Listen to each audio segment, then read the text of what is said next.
10-12 ਮਰਲੇ ਤੇ 70 ਮੈਨੂੰ 2.5 ਲੱਖ ਦੀ ਦਿੱਤੀ ਹੈ। ਪਹਿਲੇ ਵੀ ਤੁਸੀਂ ਇਹ ਕੰਮ ਕਰਦੇ ਰਹੇ ਹੋ ਜਾਂ ਅੱਲਾ ਦਾ ਖੌਫ ਪੈਦਾ ਹੋਇਆ ਦਿਲ 'ਚ? हाँ मेरे दिल से आप ही उठा है, अल्लाह बार से कोई फिक्र नहीं। ਅੱਲਾ ਤੇ ਭਰੋਸਾ ਸੀ। अल्लाह पर भरोसा है, पवा मैंने कोई कट दे चाहे रख ले। आजकल अफरा तफरी का आलम है, लोग एक दूसरे से हिसाब किताब लेते हैं, जायदाद के पीछे जो वरसा हैं वालदैन की छोड़ी हुई जायदाद के पीछे लड़ते झगड़ते हैं। लेकिन आज हम एक ऐसे घर में मौजूद हैं कि जो उनका अपना घर तो नहीं है, जो उनके अपने हिस्से में आया था वो उन्होंने बेच के मस्जिद को डोनेट कर दिया।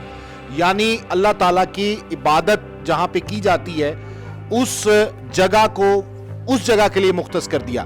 यानी माशरे में बहुत सी बेचैनी और अफरा तफरी मौजूद है, लेकिन ऐसे लोग भी हैं जो उम्र के आखिरी हिस्से में जब सारी जायदाद बेटों के हिस्से में आ जाए और उसके बाद जब उनके अपने हिस्से में जो चीज़ बचती है वो जायदाद मस्जिद को दे देते हैं। ये माँ जी हमारे साथ मौजूद हैं, इनको ज़रा ऊंचा सुनता है, इनसे ही बात करते हैं। अस्सलाम वालेकुम माँ जी।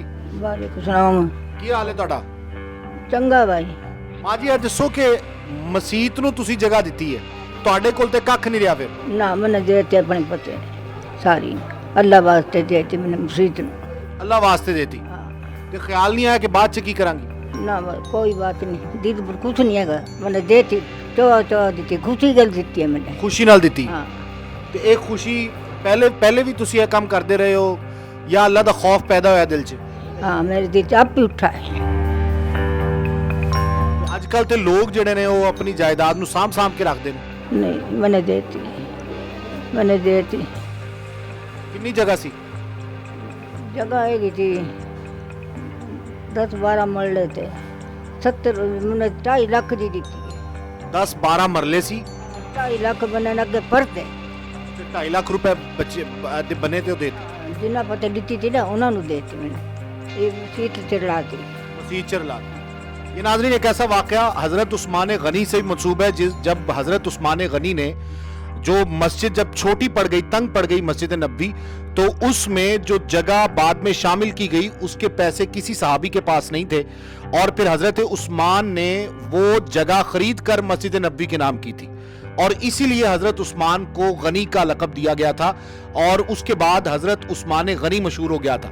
ये एग्जाम्पल अरब में मिलती है और उसके बाद आज आप ये देखें, ये गांव की एक खातून है कि जिनको बहुत ऊंचा भी सुनता है, उम्र के आखिरी हिस्से में है और जो इनके हिस्से में जगह थी वो इन्होंने बेची और जो मस्जिद के बिल्कुल साथ जगह थी और वो जगह इन्होंने खरीद कर 2.5 लाख रुपए के एवज वो मस्जिद को डोनेट कर दी। आप एक चीज नोट करें कि मस्जिद में औरतें जाके नमाज नहीं पढ़ती। आजकल के कल्चर में जो गो के हुजूर अलैहिस्सलाम के ज़माने में ये होता रहा है कि पीछे सफ जो है वो औरतों की होती थी।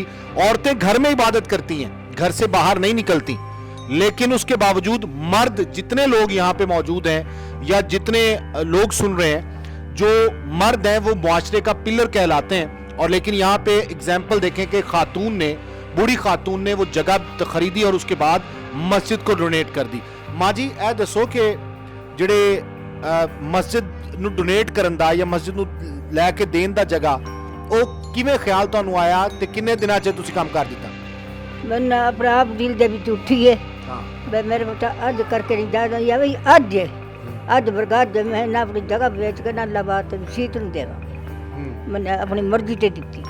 ये नियत की थी आपने? हाँ नियत की थी ना? हाँ नींद की थी ना अपना, किसी ने नहीं रोकी, मेरे पुत्र ने किसी ने नहीं रोकी। मैं पुत्रा ने भी नहीं क्या कि ना दे? ना दे कहना तुम दे, तेरे दिल चाहिए दे कहना। हाँ मेरे पुत्र ने सबने कहता दे कहना।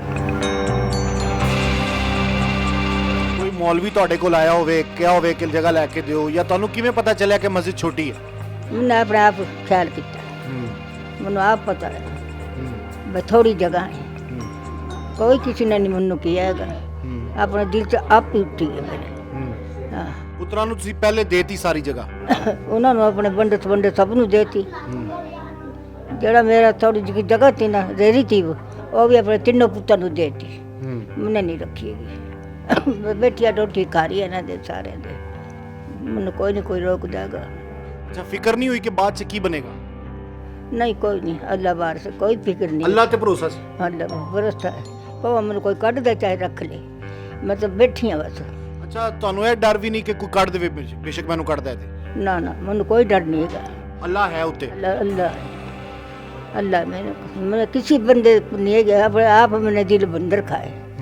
हाँ।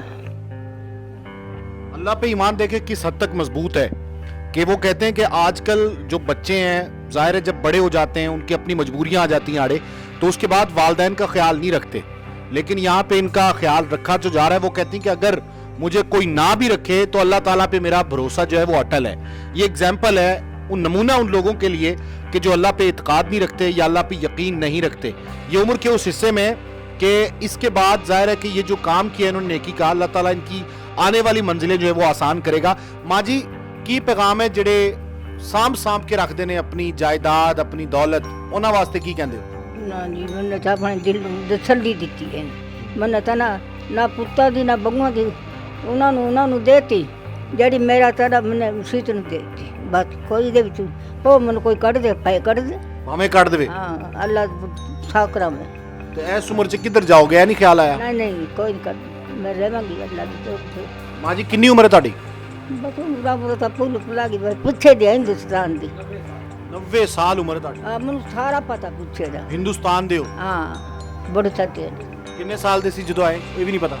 पता मैंने पूछे दा भी पता है, अपने ग्रोह दा भी पता है, वो सारा पता मैंने। तकड़ी थी है ना। ਤਕੜੀ ਸੀ, ਤੁਹਾਨੂੰ ਪਤਾ ਹੈ ਜਦੋਂ ਤੁਸੀਂ ਇੱਧਰ ਆਏ ਪਾਕਿਸਤਾਨ? हाँ पता। ਤੇ ਉਧਰੋਂ ਆ ਕੇ ਐਸੇ ਪਿੰਡ 'ਚ ਆਬਾਦ ਹੋਏ? कब्र कितने कितने डेरे लगे ने। ਹਾਂ हाँ फिर उरे बुलाते थे बुद्धिया ने, उरे सारे बलोच ने अपने ग्रोह च। ਹਾਂ ਇੱਥੇ ਸਾਰੇ ਬਲੋਚ ਰਹਿ ਗਏ, ਇੱਥੇ ਤੁਸੀਂ ਰਹਿ ਗਏ हैं? हाँ उरे आ गए फिर।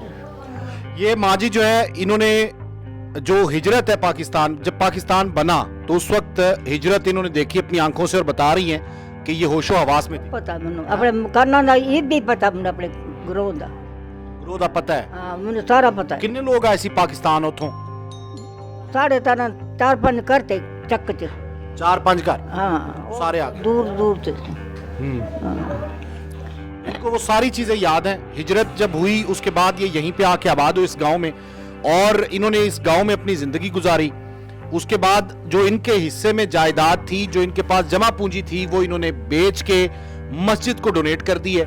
ये नमूना है, एग्जाम्पल है उन लोगों के लिए जो अपना माल संभाल के रखते हैं, और जो संभाल के रखते हैं जाहिर है उनको एक बड़े अजाब की भी वही सुना दी गई है। और उन लोगों के लिए जो अल्लाह के घर के लिए नेक काम करते हैं, जो इस तरह की नेकी करते हैं, उनके लिए आखिरत में भी अजर और एक अजीम सिला है।